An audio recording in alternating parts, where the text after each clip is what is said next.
L'hôpital a appelé à 2 heures hier du matin. Une voix paniquée a dit « Monsieur Harrison, votre femme a été dans un accident grave. Elle est dans un état critique. Vous devez venir immédiatement. » J'ai dit « Je ne suis pas marié. » Ils ont dit « Alors monsieur, vous êtes listé comme le mari et contact d'urgence de Sarah Harrison. » Je n'avais jamais entendu ce nom de ma vie.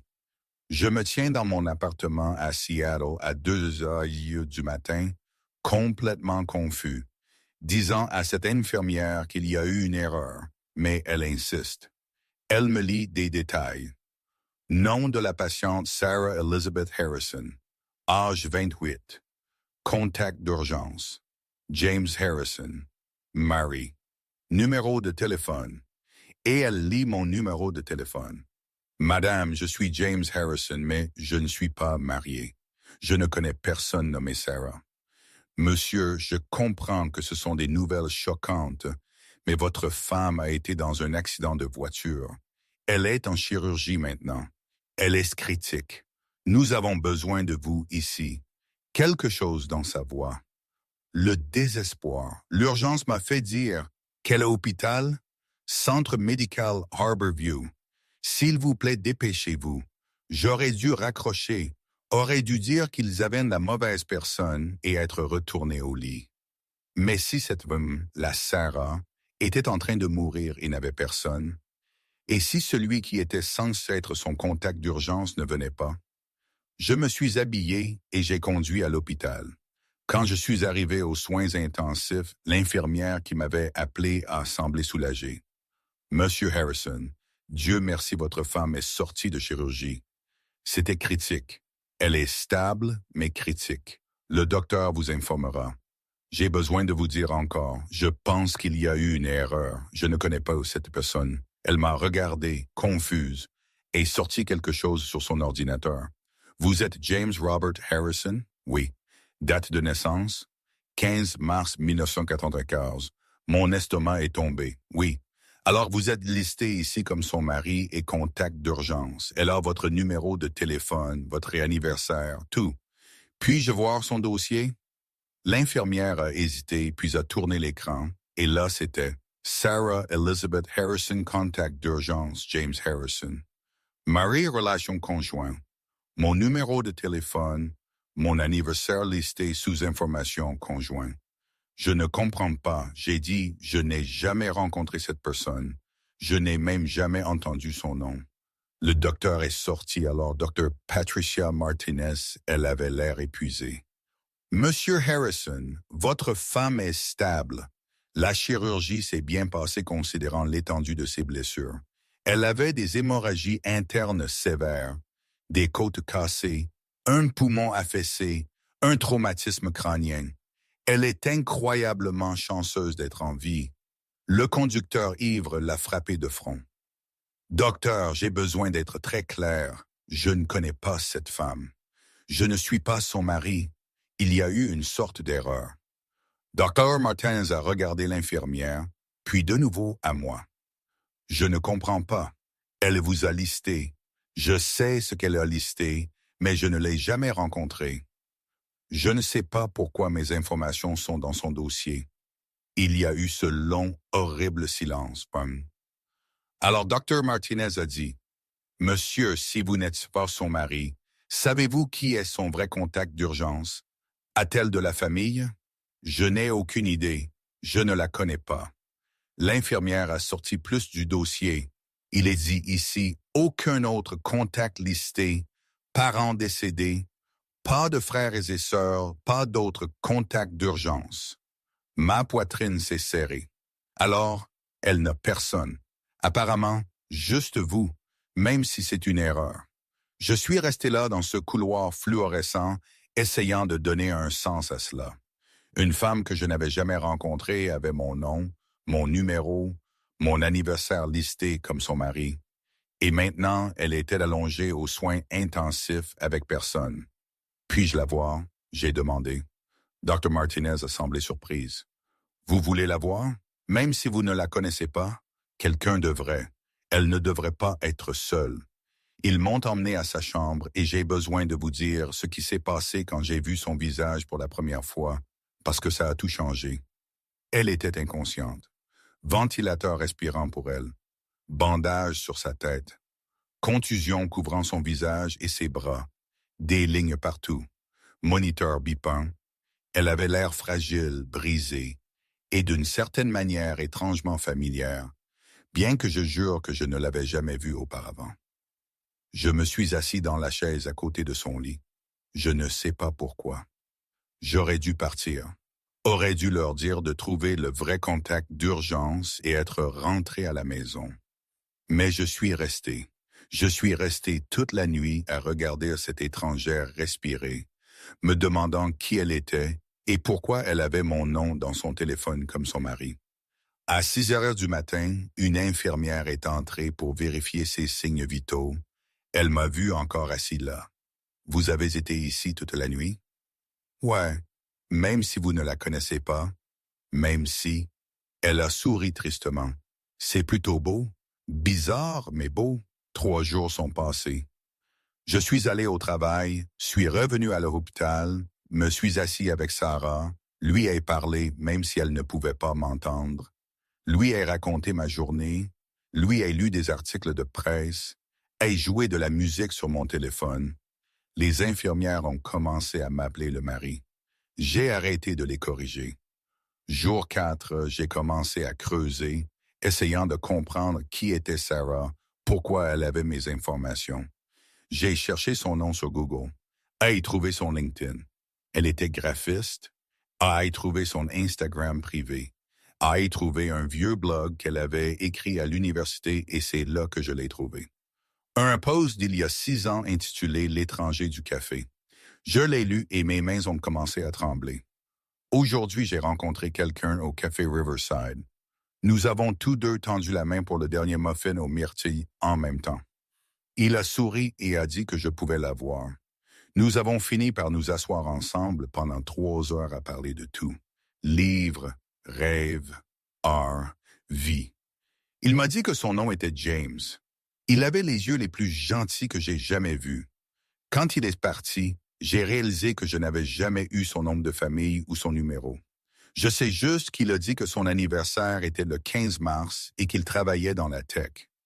Je sais que ça sonne fou, mais j'ai eu l'impression d'avoir rencontré mon âme sœur aujourd'hui, comme si l'univers l'avait mis dans ce café à cet exact moment pour une raison. Si jamais je le revois, je ne le laisserai pas disparaître. Je suis resté assis là à fixer mon téléphone. Il y a 6 ans, Café Riverside. Je me suis rappelé que j'avais été à Seattle pour un entretien d'embauche. Me suis arrêté à un café et ai parlé à une belle fille aux cheveux foncés et aux yeux gris de tout et de rien. J'avais pensé à elle pendant des semaines après. Je me suis demandé si j'aurais dû prendre son numéro, mais j'avais déménagé à Seattle pour le travail et je ne l'ai jamais revue jusqu'à maintenant. Jusqu'à ce qu'elle soit allongée inconsciente dans un lit d'hôpital avec mon nom listé comme son mari. Je suis retourné à sa chambre avec de nouveaux yeux. J'ai regardé son visage, plus vieux maintenant, contusionné. Mais oui, c'était elle, la fille du café d'il y a 6 ans. Elle ne m'avait jamais oublié, avait gardé mon nom, mon anniversaire, et quand elle avait eu besoin d'un contact d'urgence, quand elle n'avait apparemment personne d'autre au monde, elle m'avait mis un étranger à qui elle avait parlé pendant 3 heures il y a 6 ans. Jour 7, Sarah s'est réveillée. J'étais assis là en train de lire quand je l'ai entendu faire un son. J'ai levé les yeux et j'ai vu ses yeux s'ouvrir, des yeux gris. Je me suis rappelé ses yeux. Elle a regardé autour d'elle confuse, m'a vu et ses yeux se sont écarquillés. Elle a essayé de parler, mais le tube du ventilateur était toujours dedans. J'ai appuyé sur le bouton d'appel. Elle est réveillée. Sarah est réveillée. Les infirmières se sont précipitées, ont retiré le tube. Elle toussait, haletait. J'ai tenu sa main sans réfléchir. Quand elle a pu enfin respirer normalement. Quand les infirmières avaient tout vérifié et se sont reculées. Elle m'a regardé avec des larmes dans les yeux et a chuchoté « James du café ». Ma gorge s'est serrée. Vous vous rappelez? Je n'ai jamais oublié. Pas en 6 ans. Comment êtes-vous ici? Comment m'avez-vous trouvé? L'hôpital m'a appelé. Vous m'avez listé comme votre contact d'urgence, comme votre mari. Elle a fermé les yeux, les larmes débordant. Je suis tellement désolé. C'était fou. Je n'avais personne d'autre. Mes parents sont morts il y a 4 ans. Je n'ai pas de frères et sœurs. Mes amis sont tous partis. J'étais en train de remplir le formulaire de contact d'urgence et je ne pouvais pas le laisser vide. Et j'ai pensé à vous, l'étranger le plus gentil que j'ai jamais rencontré. J'ai trouvé votre LinkedIn il y a des années et eu votre numéro d'une connexion mutuelle. Je n'ai jamais appelé. Je l'ai juste gardé au cas où. Je sais que c'est fou. Sarah, vous avez été dans le coma pendant 1 semaine. J'ai été ici tous les jours. Elle m'a fixé. Pourquoi? Vous ne me connaissez pas. Je vous connais. Nous avons parlé pendant 3 heures il y a 6 ans. J'ai pensé à vous pendant des mois après. Je me suis demandé si je vous reverrais un jour. Et quand l'hôpital a appelé disant que vous étiez en train de mourir, je ne pouvais pas juste m'éloigner. Elle a commencé à pleurer plus fort. James, je n'attends rien de vous. Vous pouvez partir. Vous n'avez pas... Ah! Et si je veux rester, elle m'a regardé comme si j'avais dit quelque chose d'impossible. Pourquoi voudriez-vous cela? Parce que pendant 6 ans, je me suis interrogé sur la file du café. Et maintenant, elle est ici, et elle est vivante, et je ne m'éloigne pas de nouveau. Au cours du mois suivant, Sarah s'est rétablie lentement, douloureusement, mais elle s'est rétablie. Et j'étais là tous les jours. Nous avons parlé, vraiment parlé de tout. À propos de ses parents mourant dans un accident d'avion, à propos de sa lutte contre la solitude, à propos de son entreprise de conception graphique qu'elle dirigeait de chez elle parce qu'elle était trop anxieuse pour travailler dans des bureaux après la mort de ses parents. À propos de comment elle avait pensé à moi au fil des ans. C'était demander si j'étais réel ou si elle avait imaginé à quel point cette conversation au café était parfaite. Je lui ai parlé de ma vie, de mon travail ennuyeux dans la tech, de comment je n'avais jamais trouvé quelqu'un. J'avais connecté de la manière dont j'avais connecté avec elle ce jour-là. À propos de comment je sortais avec des gens. Mais ça me semblait toujours faux. Comme si je cherchais quelque chose que j'avais perdu. Semaine 6, Sarah a été renvoyée. Elle allait à un centre de rééducation. Je visitais tous les jours après le travail. Semaine 8, elle a terminé la rééducation. N'avait nulle part où aller. Son bail d'appartement avait pris fin pendant qu'elle était à l'hôpital. Elle allait rester dans un hôtel pour séjour prolongé. J'ai dit, emménage avec moi. Elle a ri, James, c'est fou. Tout comme Lester, un étranger comme ton mari. Mais tu l'as fait et je suis content que tu l'aies fait. Nous nous connaissons à peine. Nous avons passé tous les jours ensemble pendant 2 mois. Nous nous connaissions en 3 heures il y a 6 ans. Sarah, je ne veux pas te perdre de nouveau. Emménage, nous allons trouver une solution. Elle a emménagé et c'était facile, naturel, comme si nous faisions ça depuis des années. Nous sommes tombés dans des rythmes. Elle travaillait sur des designs dans ma 2e chambre. Je l'ai transformée en son bureau. Je travaillais plus de chez moi. Nous préparions le dîner ensemble, regardions des films, parlions jusqu'à 2 heures du matin de tout. Moi 3, je l'ai embrassée. Nous regardions le coucher de soleil depuis mon balcon, et elle riait de quelque chose et je l'ai juste embrassée, et elle m'a embrassé en retour. Moi 6, je lui ai dit que je l'aimais. Elle a dit qu'elle m'aimait depuis le café il y a 6 ans. Moi 9, j'ai proposé, les ramener au café Riverside à la table où nous nous étions rencontrés pour la première fois. Je me suis agenouillé et j'ai dit, Sarah, il y a 6 ans, tu as rencontré un étranger et tu ne l'as jamais oublié. Il y a 1 an, tu as mis son nom comme ton mari, même si tu ne l'avais jamais appelé. Et il est apparu, il est resté, et il est tombé complètement amoureux de toi. Rends-le réel. En fait, épouse-moi. Elle sanglotait. Oui, oui, je t'épouserai 1000 fois. Nous nous sommes mariés 3 mois plus tard. Petite cérémonie, juste des amis proches. Les infirmières de l'hôpital sont venues. Elles étaient devenues les amies de Sarah pendant la convalescence. Pendant ses vœux, Sarah a dit, « James, il y a 6 ans, je t'ai rencontré pendant 3 heures, et je savais que tu étais censé être dans ma vie, je ne savais juste pas comment. Alors, je me suis accroché à ton nom, ton anniversaire, le souvenir de ta gentillesse, et quand j'étais en train de mourir seul dans un accident de voiture, quand les ambulanciers ont demandé mon contact d'urgence, je leur ai donné ton nom. Non pas parce que je pensais que tu viendrais, mais parce que si j'allais mourir, je voulais que l'hôpital appelle la personne que je souhaitais être mon mari. La personne à propos de qui j'avais passé 6 ans à me demander, « Et tu es venu, tu es resté, tu m'as choisi quand tu avais toutes les raisons de t'éloigner. Tu as transformé une fantaisie en réalité. Tu es mon miracle du café, mon toujours. » J'ai dit, Sarah, tu as listé un étranger comme ton mari, et je suis devenu lui. Parce que quelque part dans cette conversation de 3 heures il y a 6 ans, tu es devenue mienne aussi. Je ne l'ai juste pas réalisé avant que je reçoive cet appel téléphonique, avant que je te voie te battre pour ta vie. Et j'ai réalisé que la fille que je n'ai jamais oubliée était réelle, était ici, était à moi à aimer.